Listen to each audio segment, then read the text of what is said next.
Bismillahirrahmanirrahim. Assalamualaikum warahmatullahi wabarakatuh. Bapak Ibu, salam bahagia. Mudah-mudahan Bapak Ibu sehat, bahagia, dan selalu dalam lindungan Allah Subhanahu wa Ta'ala. Bapak Ibu, saya ingin menyampaikan rasa bahagia saya.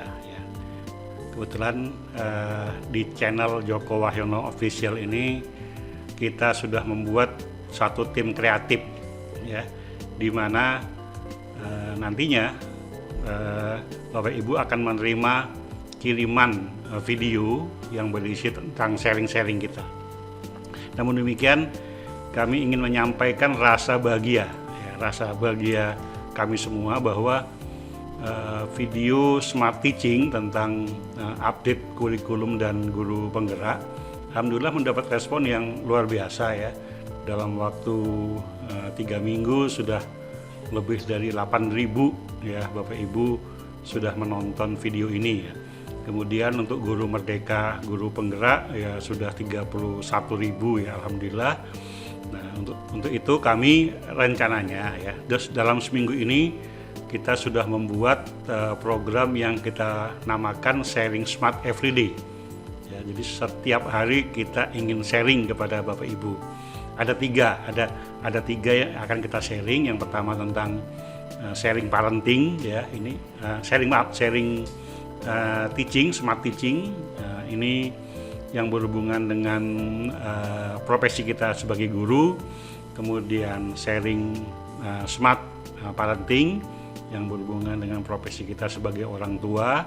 Dan yang ketiga adalah smart inspiration ya. Jadi kita ambil nasihat-nasihat dari para tokoh agama maupun tokoh motivator dan sharing dari diri saya sendiri yang kebetulan mempunyai beberapa pengalaman yang bisa kita ambil inspirasinya ya. Jadi Bapak Ibu, bagi Bapak Ibu yang belum subscribe channel ini jangan sampai ketinggalan ya. Silakan subscribe. Bapak Ibu, hari ini kita akan membahas masalah tentang kurikulum lagi. Masih kurikulum 2022 prototype. Ya, seperti apa sih tantangan dan arah baru kurikulum prototype tahun 2022 ini? Ya, ini yang wajib diketahui oleh Bapak Ibu guru. Bapak Ibu, sebelum kita masuk ke dalam arah kebijakan kurikulum, kita melihat kembali tentang visi pendidikan. Ini adalah tujuan daripada pendidikan Indonesia ya. Visi pendidikan kita adalah mewujudkan Indonesia yang maju, berdaulat, mandiri, dan berkepribadian melalui terciptanya pelajar Pancasila yang bernalar kritis, kreatif, mandiri, beriman, bertakwa kepada Tuhan Yang Maha Esa, dan berakhlak mulia, bergotong royong, dan berkebinekaan ya. Lebih jauh nanti Bapak Ibu bisa melihat kembali profil pelajar Pancasila itu seperti apa jabarannya ya. Saya hanya ingin mengaitkan dulu ya, apapun yang akan kita bicarakan, kurikulum yang akan kita bahas, kita tidak terlepas dari visi pendidikan yang sudah dicanangkan oleh pemerintah ini ya. Kemudian kita masuk kepada materi kita, 5 tantangan dan arahan kurikulum prototype 2022. Yang pertama tantangannya tantangan ekosistem. Nah, tantangan ekosistem ini kategori ekosistem. Nah, saat ini terdapat 5 kelompok tantangan dunia pendidikan yang perlu dihadapin. Jadi kategori yang pertama adalah kategori ekosistem ya. Ini situasi sekarang dan ini arahan masa depan. Jadi kurikulum tahun 2022 sampai 2024 mendatang, arahan masa depannya adalah seperti ini. Kita bahas satu persatu. Situasi sekarang, ini kategori ekosistem tadi ya. Situasi sekarang, sekolah sebagai tugas. Ya. arahan masa depannya sekolah sebagai kegiatan yang menyenangkan. Nah, sekolah sebagai tugas ini, tambah yang kedua lagi nih ya, pimpinan sebagai pengatur, pimpinan memberikan pelayanan. Nah, dua ini antara sekolah dan pimpinan, kalau situasi sekarang ini masih terkesan manajemennya adalah manajemen birokrasi, ya, manajemen adalah manajemen birokrasi. Nah, kalau ke depan, ya, ke depan ini, arahan ke depan ini adalah manajemennya adalah manajemen pelayanan. Jadi pelayanan adalah yang utama, ya. Pelayanan adalah yang utama. Jadi manajemennya diarahkan kepada manajemen pelayanan, ya. Kemudian yang berikutnya adalah manajemen sekolah terlalu administratif. Nah, kemudian arahan masa depan adalah manajemen sekolah yang kolaboratif dan kompeten, ya. Nah, ini sebenarnya tidak juga yang lalu itu selalu administratif, ya, tapi fokusnya ke sini, ya, fokusnya ke sini. Nah, fokus ke depan adalah manajemen sekolah yang kolaboratif dan kompeten, ya. Ini seperti apa yang kolaboratif ini, ya? Jadi bekerja tidak hanya manajemen sekolah tidak hanya menjabarkan juklak dan juknis, ya. Nah, tapi bagaimana warga sekolah, ya, mulai dari kepala sekolah, guru, murid, orang tua, dan lingkungan, mereka bisa bersama-sama untuk melihat apa kebutuhan sekolah yang nantinya bisa menjadi kurikulum yang dicanangkan oleh sekolah tersebut. Jadi unit sekolah itu sangat fleksibel, ya, untuk bisa menjalankan kurikulumnya. Untuk PAUD, ya, masih ada PAUD yang belum melibatkan orang tua, ya. Nah, di sini untuk arah masa depannya adalah keselarasan pendidikan di rumah dan keluarga, ya. Di sini PAUD dibuat di situasi sekarang dilaksanakan dengan metode kurikulum yang sudah disiapkan oleh pemerintah, ya. Untuk yang akan datang, kembali keselarasan pendidikan di rumah dan di keluarga. Jadi tidak ada sekolah yang menjalankan kegiatan kepautan, ya, pendidikan anak usia dini yang satu arah, ya. Ke depan keselarasan antara rumah dan orang tua harus betul-betul menjadi sinergi untuk bisa mengembangkan program di bidang ekosistem ini. Ini betul-betul perubahan mindset, ya. Jadi mindsetnya kalau dulu adalah tadi saya katakan bahwa lebih kepada birokrasi, ya. Mindset ke depan adalah kepada pelayanan, ya. Jadi untuk pelayanan itu nanti tentunya ada manajemen kepelayanan, ada bagaimana seorang pimpinan, ya, the leader, servant leadership dan lain-lainnya tentunya akan dibahas dan akan dikembangkan, ya. Kemudian yang kedua, ya, yang kedua adalah tantangan gurunya, ya. Tantangan gurunya. Nah, untuk kategori guru, Bapak Ibu, untuk kategori guru, untuk saat ini guru sebagai pelaksana kurikulum. Jadi kita menjabarkan dari garis-garis besar program kurikulum yang ada secara nasional, dijabarkan lagi, sampai kepada satuan rencana RPP, rencana pelajaran harian. Nah, untuk yang akan datang, guru sebagai pemilik dan pembuat kurikulum, ya. Di sini hawa guru merdeka ini terlihat.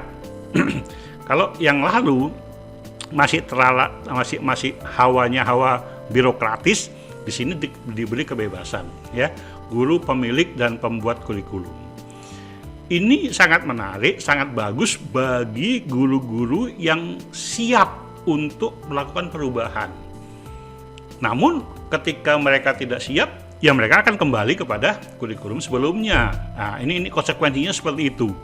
Jadi Bapak Ibu, bila Anda siap melakukan perubahan, Anda siap berkolaborasi antara guru, sekolah, orang tua, ya, kemudian juga masyarakat, Anda meramu kurikulum mana yang terbaik. Ya, di sini peran sekolah sangat menentukan. Apa-apa yang baik dilaksanakan, baik ditampilkan, atau baik disampaikan untuk masyarakat sekitarnya. Jadi kurikulum dulu istilahnya kurikulum muatan lokal. Nah, saat ini melalui berbagai analisis, melalui berbagai macam pengalaman-pengalaman, Bapak Ibu bisa melihat apa-apa saja yang mungkin bisa dilaksanakan, atau cara-cara seperti apa, pendekatan-pendekatan seperti apa, metode-metode seperti apa yang bisa dilakukan. Dan ini tergantung kepada pelayanan multi kecerdasan, ya, itu ya, multi kecerdasan, multiple intelligency. Jadi Bapak Ibu ketika membuat kurikulum ini juga harus melihat anak-anaknya, harus melihat murid-muridnya sebagai murid yang mempunyai multi kecerdasan. Kemudian yang berikutnya adalah guru sebagai sumber pengetahuan satu-satunya, ya, guru sebagai pengetahuan satu-satunya. Kemudian guru sebagai fasilitator dari berbagai sumber pengetahuan, ya. Saya pun sebenarnya tidak begitu setuju, ya, mengatakan bahwa kurikulum sebelumnya ini guru sebagai sumber pengetahuan satu-satunya. Saya juga kurang setuju. Dari dulu kita juga sudah mencanangkan bahwa guru sebagai fasilitator, ya. Jadi tidak semua di sini ini bisa kita iakan semua, ya. Bisa setuju semua, tidak, ya. Namun demikian niatnya adalah untuk memberikan tekanan, untuk memberikan fokus kepada guru di sini yang mau kita ambil, ya. Jadi saya lebih suka mengatakan bahwa guru sebagai sumber pengetahuan, fasilitator sudah ada, tapi di sini dikembangkan guru sebagai fasilitator dari berbagai sumber pengetahuan, ya. Jadi disinilah peran kolaborasi nanti untuk pengajaran, tidak hanya guru satu-satunya sebagai fasilitator, tapi juga dia bisa berkolaborasi, dia bisa membuat tim, ya. Dia bisa mengundang fasilitator dari mana saja untuk bisa mengembangkan pembelajaran. Kenapa ini dimungkinkan? Karena dalam struktur kurikulum Bapak Ibu disediakan waktu untuk itu, gitu. Kalau dulu kan tidak. Kalau dulu ngajar 3 jam, ya guru dalam kelas 3 jam penuh, ya. Kalau sekarang 3 jam itu kalau dikali katakanlah pertemuannya dalam satu semester, katakanlah berapa, 30 sampai 40 kali pertemuan misalkan, ya. Nah, Bapak Ibu bisa mengatur itu, kapan pemberian pengajaran itu diberikan klasikal, kapan mengundang fasilitator, dan ini tentunya banyak berhubungan dengan waktu yang tersedia. Ya, kalau dulu waktu tersedia tidak ada karena karena konten yang begitu padat, yang begitu banyak, ya. Saat ini kontennya lebih disedikitkan, lebih dikecilkan, sehingga Bapak Ibu bisa mengembangkan pola pendekatan pembelajaran. Bapak Ibu sebagai fasilitator tidak hanya orang yang paling pintar di situ, tapi Bapak Ibu bisa mengundang orang lain untuk bisa memfasilitasi, ya, mata pelajaran yang Bapak Ibu ampu, ya. Jadi itu kesempatan ini diberikan karena waktu juga diberikan. Kemudian pelatihan guru berdasarkan teori, ya, tidak selalu sepakat, ya. Kemudian pelatihan guru berdasarkan praktik, ya, teori dan praktik tentunya diperlukan. Kemudian PAUD metode drilling dan teacher center. Ya, di sini PAUD kompetensi meliputi pedagogik dan sosio emosional. Ini pengembangan, ya Bapak Ibu, ya. Kemudian yang ketiga tantangan pedagogi, ya, tantangan pedagogi. Nah, untuk tantangan pedagogi ini, Bapak Ibu, ini situasi sekarang, ini adalah situasi masa depan yang kita harapkan. Siswa sebagai penerima pengetahuan, ya, pembelajaran berorientasi pada siswa. Nah, tadi pembelajaran berorientasi pada siswa. Siswa mempunyai multi kecerdasan, ya. Jadi mulai dari matematika logis, mulai dari mempunyai kecerdasan matematika logis, kecerdasan intrapersonal, kecerdasan interpersonal, kecerdasan spasial, kecerdasan naturalis, ya, kecerdasan apalagi yang ada 8, 9. Nah, ini semuanya harus diwadahi, ya. Ini semuanya harus diwadahi. Kalau di sekolah kami, di sekolah Fasta Bikul Khairat di Samarinda, sebelum masuk anak-anak itu ada namanya diobservasi, MIR namanya. MIR itu Multiple Intelligence Research, ya. Jadi anak mempunyai kecenderungan seperti apa? Ya, jadi kalau anak mempunyai kecenderungan linguistik, misalkan anak senangnya bicara, senangnya kebahasaan, ya, kebahasaan. Nah, tentunya anak ini dikumpulkan menjadi satu, ya, yang berhubungan dengan kebahasaan. Itu juga anak yang tadi yang lebih kepada matematika logis, ya, yang senangnya kepada hitung-hitungan, ya, tentunya ini juga harus kita pisahkan dalam kelas, ya. Kalaupun kita gabungkan di antara beberapa kecerdasan, itu adalah kecerdasan yang memungkinkan, ya. Katakanlah linguistik nanti ke kecerdasan interpersonal skill seperti itu, ya. Kemudian kecerdasan interpersonal digabungkan dengan intrapersonal digabungkan dengan matematika logis dan seterusnya. Itu tentunya ada ahlinya yang untuk menggabungkan beberapa kecerdasan seperti itu. Kemudian pendekatan bermain dan calistung, ya. Di sini pendekatan bermain adalah belajar bermakna sesuai dengan konteks, ya. Kemudian pengajaran berdasarkan pembagian umur, ya. Ini pengajaran berdasarkan pembagian umur. Pengajaran berdasarkan level kemampuan siswa. Nah, ini apakah benar yang lalu itu pembelajaran berdasarkan umur, ya?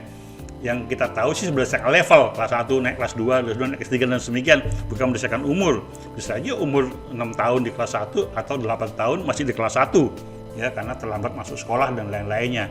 Nah, ini menunjukkan bahwa ini pun tidak selalu benar kondisi saat ini, ya. Jadi, tapi yang mau kita lihat adalah pengajaran ke depan ini berdasarkan level kemampuan. Jadi anak yang mempunyai kemampuan, pengajarannya berbeda, ya, pendekatannya berbeda, ya, pendekatan dan kemampuannya berbeda.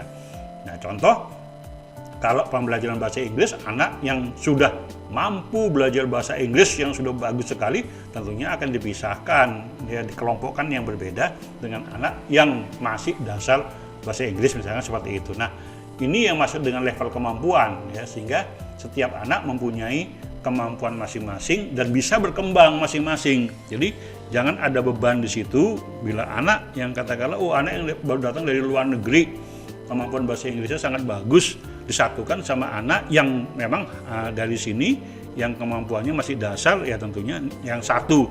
Kalau kita ajarkan pembelajaran yang standar, pendekatan pembelajaran standar, yang satunya akan frustrasi pasti, gitu kan.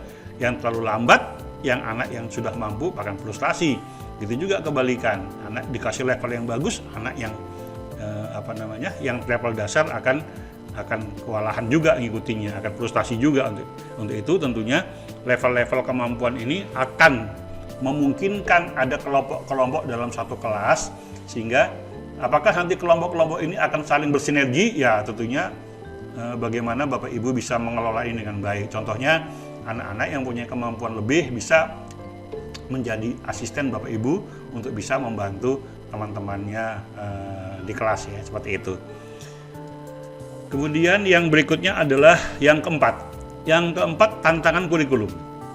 Tantangan kurikulum, kategori tantangan kurikulum ini yang saat ini ya kurikulum ini perkembangannya linear, ya perkembangannya fleksibel. Jadi kurikulum yang dilaksanakan itu berjenjang, bertahap, ya dan linear, ya. Tapi yang ini bisa lebih fleksibel, ya. Nanti ini mungkin perlu khusus untuk bisa membahasnya tentang bagaimana perkembangan kurikulum linear dan fleksibel ini, ya. Kemudian yang kedua adalah kurikulum berdasarkan konten. Nah, ini benar, konten kurikulum berdasarkan kompetensi. Nah, konten di sini tentunya kalau misalkan mata pelajaran tertentu yang dibahas kontennya itu ya semua anak seperti itu. Nah, kalau dan tidak ada tingkatan-tingkatan di situ, ya.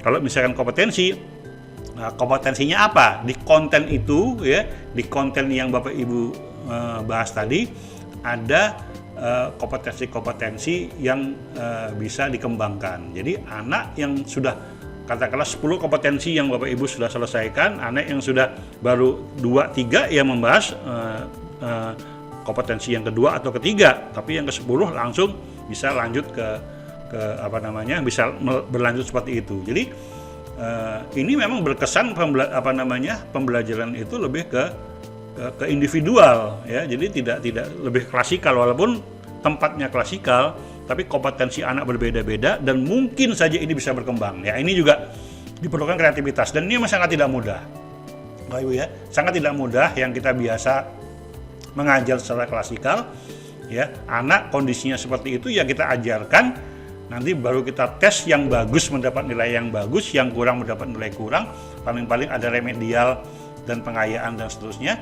Tapi kalau berdasarkan kompetensi ini, kompetensi-kompetensi yang dibuat anak berdasarkan kompetensi ini memang ideal dan tidak mudah dilakukan. Ya, jadi untuk itu kita perlu belajar banyak lagi untuk melihat apa sih sebenarnya berdasarkan kompetensi di sini, gitu ya.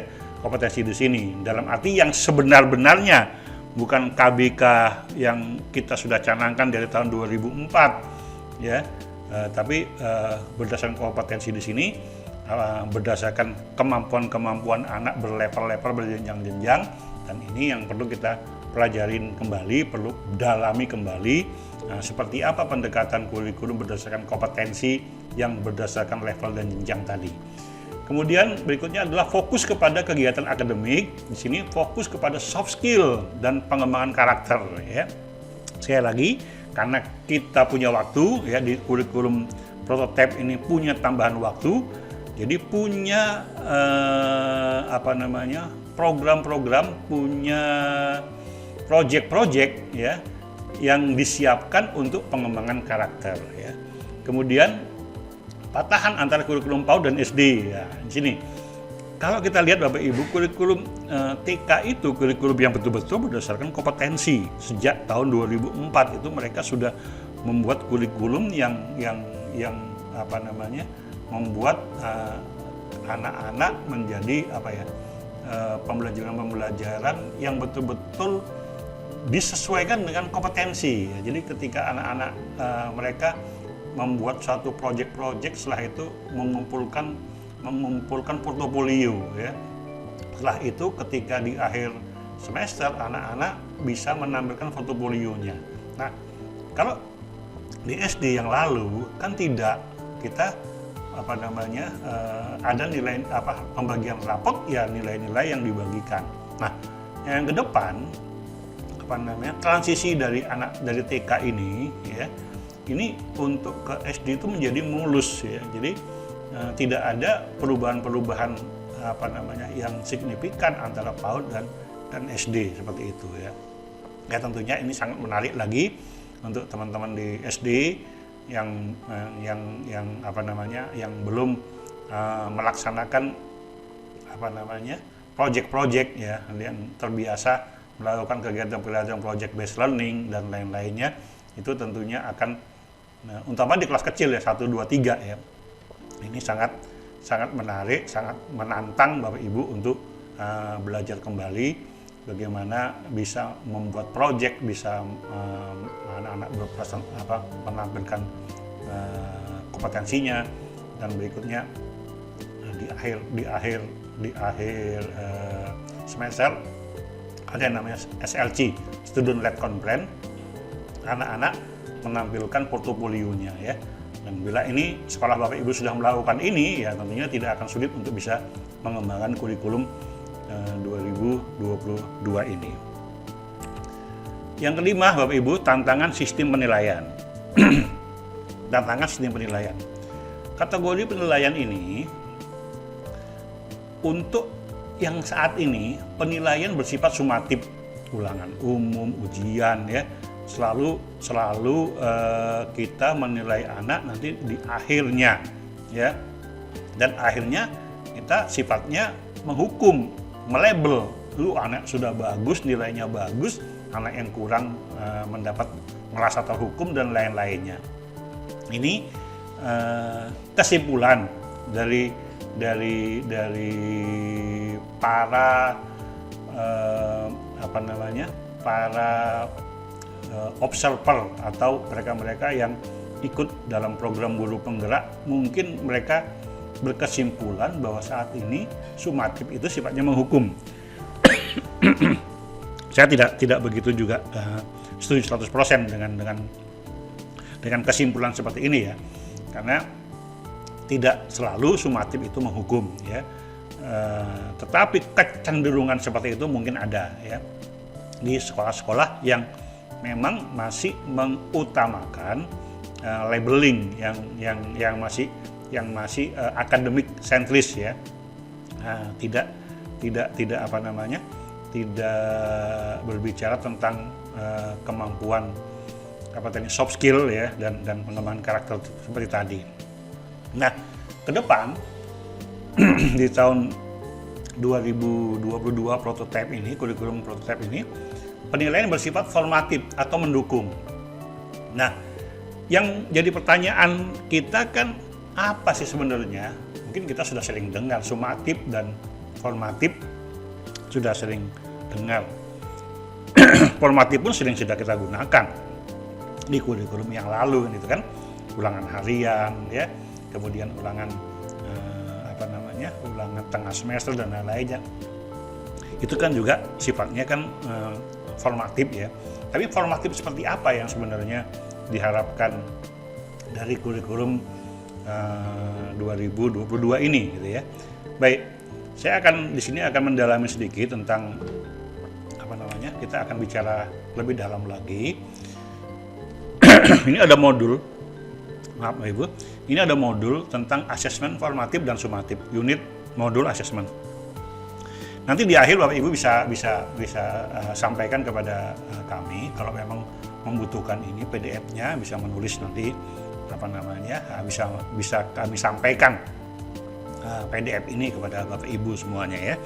Nah, saya ingin menyampaikan bahwa inilah konsep asesmen formatif dan sumatif. Untuk formatif, metode evaluasi yang dilakukan untuk evaluasi proses pemahaman murid, kebutuhan pembelajaran, dan kemajuan akademik selama pembelajaran.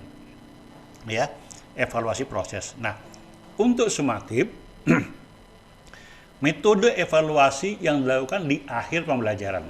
Jadi, kalau kita simpulkan Bapak Ibu, formatif itu pembelajaran proses. Ya. Kemudian sumatif itu di akhir pembelajaran. Ya, itu dulu kesimpulan sementara dulu. Kemudian asesmen formatif memantau pembelajaran murid dan memberikan umpan balik yang berkala dan berkelanjutan. Jadi setiap kompetensi, ya, setiap pokok bahasan yang dibahas di sini guru-guru memberikan umpan balik yang berkala. Jadi kompetensi 1, kedua, 3, 4 dan berkelanjutan dan seterusnya. Di sini masing-masing kompetensi ini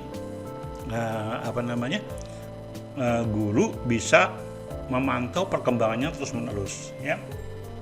Sedangkan asesmen sumatif seringkali memiliki taruhan yang tinggi karena berpengaruh terhadap nilai akhir murid ya, sehingga diprioritaskan murid daripada asesmen formatif. Jadi sumatif ini kan ingin melanjutkan bahwa kemampuan anak hasil akhir anak sampai di mana sih kan gitu. lebih bersifat ulangan. Ya, tapi kalau di sini kan sifatnya ketika mengerjakan proyek, mengerjakan apa, pengetahuan anak-anak, kemampuan anak-anak yang daya tangkap anak-anak atau capaian anak-anak dalam hal kompetensi tersebut Bapak Ibu bisa ikuti.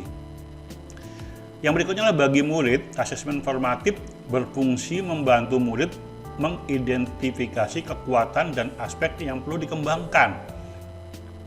Jadi dari banyak pelajaran yang anak-anak terima, pasti ada 1-2 pelajaran atau pokok bahasan yang betul-betul anak itu menyukainya gitu.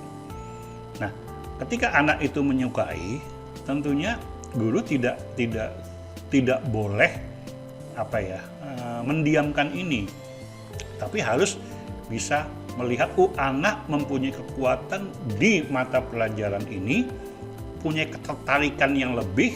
Untuk itu berilah tantangan-tantangan baru kepada murid ini supaya mereka betul-betul menguasai ya dan menjadi yang terbaik untuk materi yang disukai ya.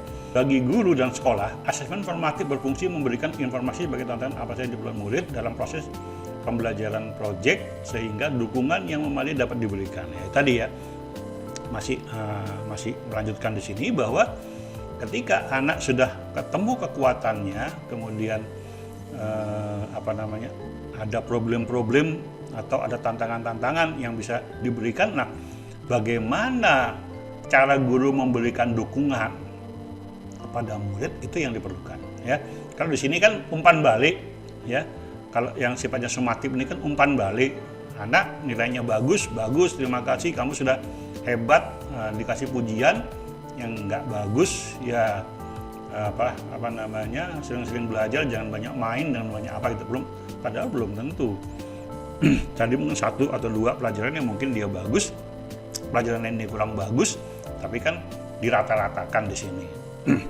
Kemudian asesmen formatif dapat diberikan oleh guru, teman, dan diri sendiri. Jadi tidak hanya guru yang melakukan asesmen di sini ya, teman juga memberikan asesmen dan diri sendiri juga bisa memberikan asesmen. Jadi di sini tidak penilaian tidak diambil dari satu sisi ya. Kalau dulu kan satu sisi guru yang memberikan penilaian gitu ya. Yang berikutnya, apa sih sebenarnya asesmen formatif ini untuk guru seperti apa ya? Untuk guru mengawasi pembelajaran murid sudah pasti, memastikan perkembangan murid. Nah, ini mengecek pemahaman murid ini untuk guru. Untuk murid mengevaluasi pembelajaran sendiri. Jadi pertanyaannya, apa yang sudah saya lakukan? Ya, apa yang saya senangi? Kenapa saya senang untuk pelajaran itu? Nah, dan itu tidak bisa kita dapatkan di pembelajaran sumatif. Suka nggak suka, dia harus ikuti gitu. Dia harus terima labeling itu gitu. Membangun pengetahuan, mengidentifikasi kekuatan dan kelemahan. Nah, di sini ya, kesempatan murid untuk membangun dan mengidentifikasi kelemahannya dan meningkatkan kemampuan ya. Jadi di setiap sesi, di setiap konten pokok bahasan yang dibahas, di sini para murid bisa mengevaluasi, membangun dan meningkatkan kemampuan yang dia miliki. Nah, kemudian untuk asesmen sumatif, untuk guru mengukur apakah murid sudah mengetahui capaian, ya, sifatnya mengukur. Yang ketiga, meningkatkan pengajaran dan pembelajaran selanjutnya. Jadi kalau sudah diuji, nilainya hasil ujian rata-rata katakanlah sudah mencapai kemampuan minimal, batas minimal. Nah, di sini guru bisa melanjutkan ke materi berikutnya, ya, di sini. Nah, kemudian untuk murid memahami performa di akhir unit pembelajaran. Kemudian memahami apakah mereka sudah memenuhi capaian atau belum. Ya. Jadi di sini sifatnya kalau sudah di akhir, saya sudah paham betul nggak terhadap ini, tergantung. Kalau nilainya sudah dianggap baik, ya dianggap sudah paham. Yang belum paham. Nah, kalau kedua asesmen ini Ini merupakan cara untuk menilai pembelajaran murid, ya. Kemudian merupakan kesempatan untuk menerima dan memberikan umpan balik, merupakan cara untuk mengetahui keefektifan pengajaran dan pembelajaran. Nah, menggunakan dua asesmen ini, ya, kita memang tidak akan mungkin menggunakan hanya satu saja format ini, hanya satu sumatif, tidak, ya. Kedua ini tetap kita gunakan untuk formatif dan sumatifnya. Cuman fokusnya kepada asesmen mana, ya, kita akan bahas, ya.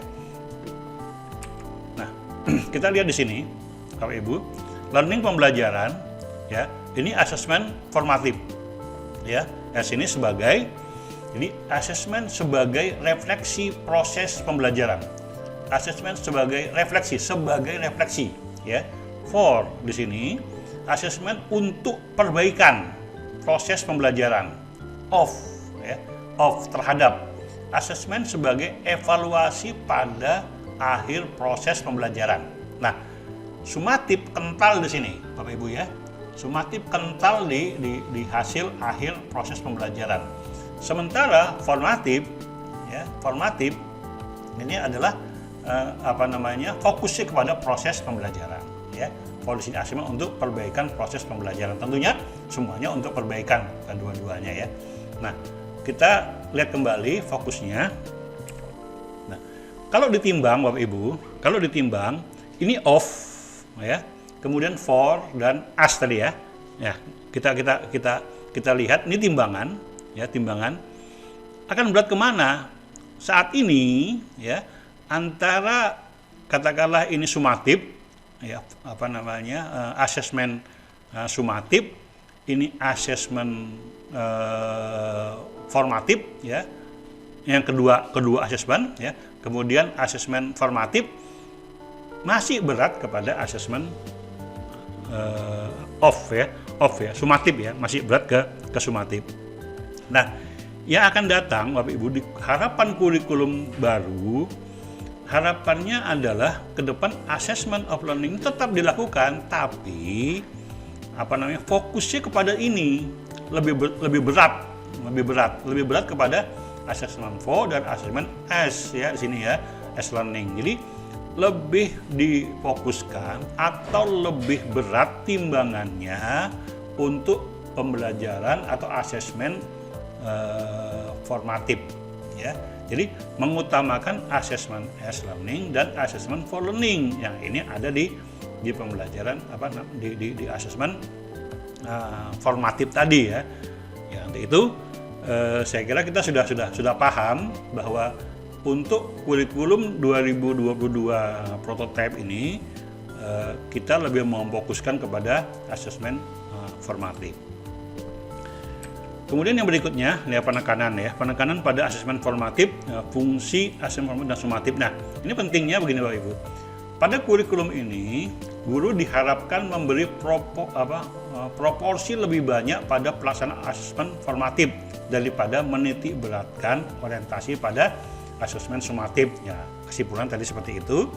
Harapannya ini akan mendukung proses penanaman kesadaran bahwa proses lebih penting daripada sebatas hasil akhir. Jadi kembali saya katakan bahwa proses, ya, mementingkan pembelajaran proses, mendukung pembelajaran proses jauh, ya, lebih penting menanamkan kesadaran bahwa proses, ya, lebih penting. Jadi lebih penting proses daripada hasil akhir. Apakah hasil akhir tidak penting, tapi fokusnya kepada proses tadi, gitu, ya. Kemudian membangun keseimbangan. Nah, ini jumlah asesmen formatif sebaiknya lebih banyak dari jumlah asesmen sumatif. Ya, artinya tadi kan lebih banyak, bukan tidak penting, lebih banyak, ya. Jelaskan tujuan asesmen formatif adalah untuk perbaikan dan pengembangan diri. Asesmen formatif dapat membantu mereka mendapatkan nilai yang lebih baik dalam asesmen sumatif di akhir, juga untuk mengoptimalkan kegiatan pembelajaran. Ini bila dipakai duanya. Bangun keterkaitan antara asesmen sumatif dan formatif, ya, dengan merancang asesmen formatif dan berkontribusi pada tugas sumatif, ya. dapat menurunkan beban kerja murid dan memperjelas relevansi tugas formatif. Jadi Bapak Ibu, ini sangat menarik, tantangan menarik buat Bapak Ibu ya. Karena kalau kita masih bermindset dengan cara dengan asesmen sumatif model ulangan umum bersama, model ujian bersama, maka ini akan sangat kembali menyulitkan anak-anak kita ya. Tapi bagaimana nantinya Bapak Ibu membuat satu planning bahwa apa yang dilakukan di masing-masing formatif, masing-masing bahasan yang sudah proyek-proyek yang sudah dikerjakan anak. Nah, pada akhirnya di akhir tadi ini akan konteks-konteks formatif ini tentunya akan diuji kemampuannya, tapi lebih kepada kemampuan mereka untuk menguasai dari apa-apa yang mereka sudah lakukan. Caranya seperti apa? Ya tentunya nanti kita akan pelajarin lebih khusus lagi.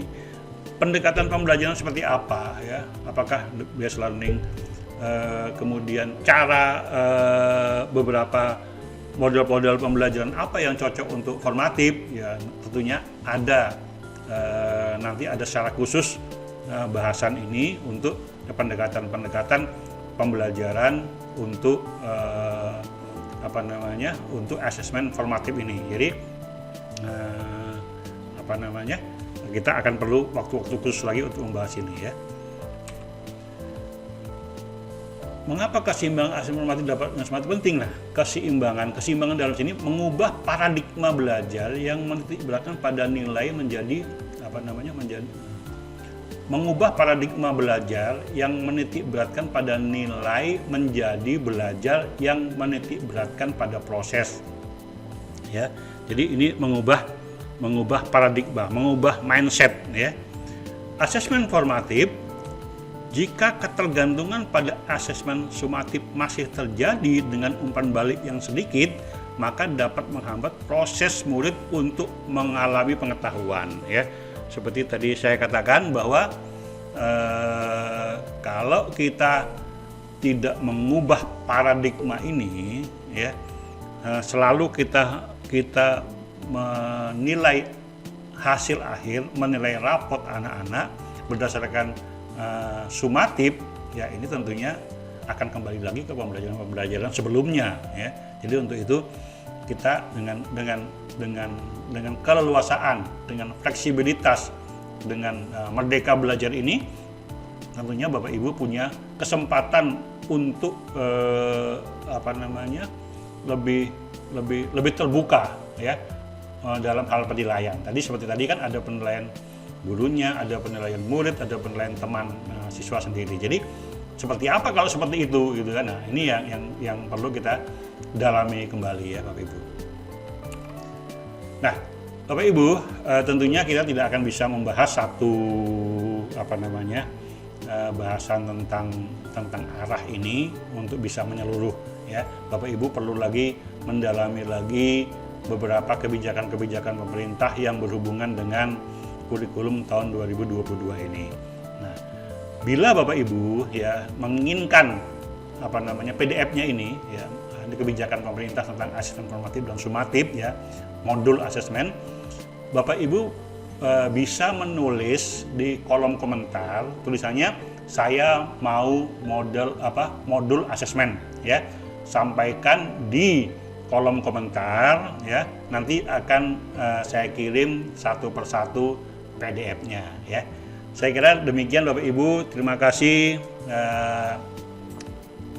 tetap semangat ya, tetap mau belajar, tetap mau terbuka dan berikan yang terbaik buat anak-anak bangsa ini. Terima kasih, salam bahagia. Assalamualaikum warahmatullahi wabarakatuh.